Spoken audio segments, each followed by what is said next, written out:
শ্রীলঙ্কা, বাংলাদেশ আর নেপালে তরুণ প্রজন্মের গণবিক্ষোভে সরকার পরিবর্তনের ঘটনা ঘটেছে সাম্প্রতিক সময়ে।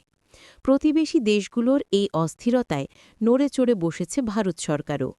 আগেভাগে সচেতন হয়ে ব্যবস্থা নিতে নতুন উদ্যোগ নিয়েছে বিজেপি নেতৃত্বাধীন কেন্দ্রীয় সরকার। গণবিক্ষোভ ঠেকাতে বিশেষ নির্দেশনা দিয়েছেন ভারতের কেন্দ্রীয় স্বরাষ্ট্রমন্ত্রী অমিত শাহ।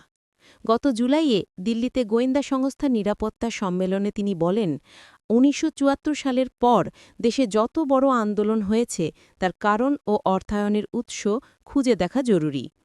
এই কাজের দায়িত্ব দেয়া হয়েছে পুলিশের গবেষণা ও উন্নয়ন ব্যুরো BBRND-কে। ইতিমধ্যেই একটি বিশেষ টিম গঠন শুরু হয়েছে। তারা রাজ্য পুলিশের CID রিপোর্ট, পুরনো মামলার নথি ঘেঁটে বের করবে আন্দোলনের মূল কারণ।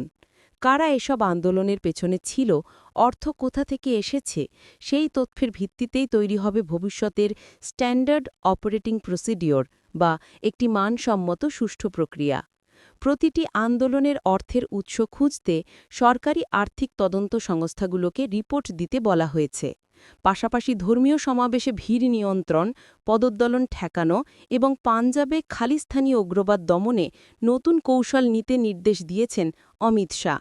তিনি জানিয়েছেন, এসব কাজে মাঠে নামানো হবে সীমান্তরক্ষী বাহিনী BSF এবং NCB সদস্যদের।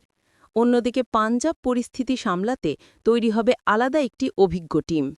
এমনকি যারা জেল থেকেই নেটওয়ার্ক চালায় তাদেরকে অন্য জেলে স্থানান্তরের উদ্যোগও নেবে জাতীয় তদন্ত সংস্থা। ভারত সরকারের এই পদক্ষেপকে বিশেষজ্ঞরা দেখছেন অস্থিরতা ঠেকাতে আগাম প্রস্তুতি হিসেবে।